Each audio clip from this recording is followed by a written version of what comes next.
Can we talk about the future of viruses that might be threatening the our very existence? Sure. So, do you think like a future natural virus can have an order of magnitude greater effect on human civilization than anything we've ever seen? So, something that either kills all humans or kills, I don't know, 60, 70% of humans. So something we can't even imagine. Is that something that you think is possible? Because it seems to have not have happened yet. So maybe like the entirety, whoever the programmer is of the simulation that sort of launched the evolution for the Big Bang seems to not want to destroy us humans. Or maybe that's a natural side effect of the evolutionary process that humans are useful. But do you think it's possible that the evolutionary process will produce a virus that will kill all humans? I think it could. I don't think it's likely. And the reason I don't think it's likely is, well, on the one hand, it hasn't happened yet, in part because mobility is a recent phenomena. People weren't particularly mobile until fairly recently.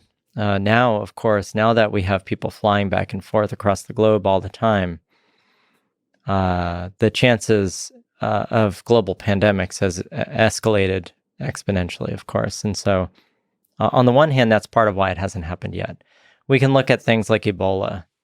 Ebola, we haven't generally had major Ebola epidemics in the past, not because Ebola wasn't transmitting and infecting humans, but because it was largely affecting and infecting humans in disconnected communities.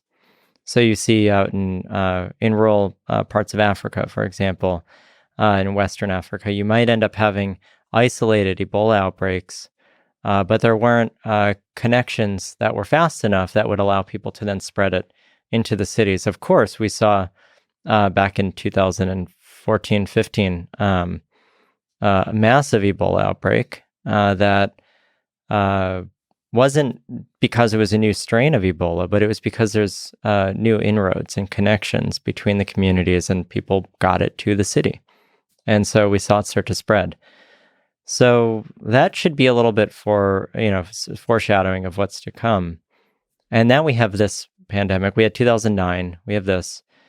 There is a benefit, or there is sort of a natural check. And this is like kind of Latka-Voltaire predator-prey dynamic kind of systems, ecological systems in mathematics that if you have something that's so deadly, people will respond more, maybe with a greater sense of panic, which alone could, destroy humanity. But at the same time, like we now know that we can lock down. We know that that's possible. And so if this was a worse virus that was actually killing 60% of people as infecting, we would lock down very quickly. My biggest fear, though, is let's say that was happening. You need serious lockdowns if you're going to keep things going. So the only reason we were able to keep things going during our lockdowns is because it wasn't so bad that we were still able to have people work in the grocery stores, still have people work in the shipping to get the food onto the shelves. So on the one hand, we could probably figure out how to stop the virus, but can we stop the virus without starving? Right. And I'm not sure that if this was another acute respiratory virus that say it transmitted the same way, but say it actually did worse damage to your heart, but it was like a month later that people start having heart attacks en masse. It's like not just one-offs, but really severe. Well, that could be a serious problem for humanity.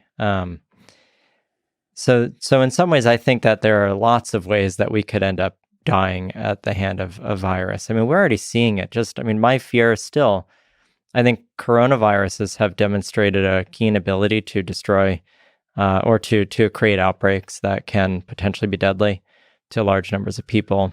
Flu strains, though, are still, by and large, my concern. So you think the bad one might come from the flu, the influenza? Yeah, their replication cycle, they're able to genetically recombine in a way that coronaviruses aren't. They have segmented genomes, which means that they can just swap out whole parts of their genomes, no problem, repackage them, and then boom, you have a whole antigenic shift, not a drift.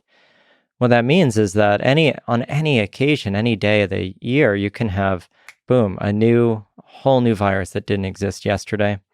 And now with farming and industrial livestock, we're seeing animals and humans come into contact much more.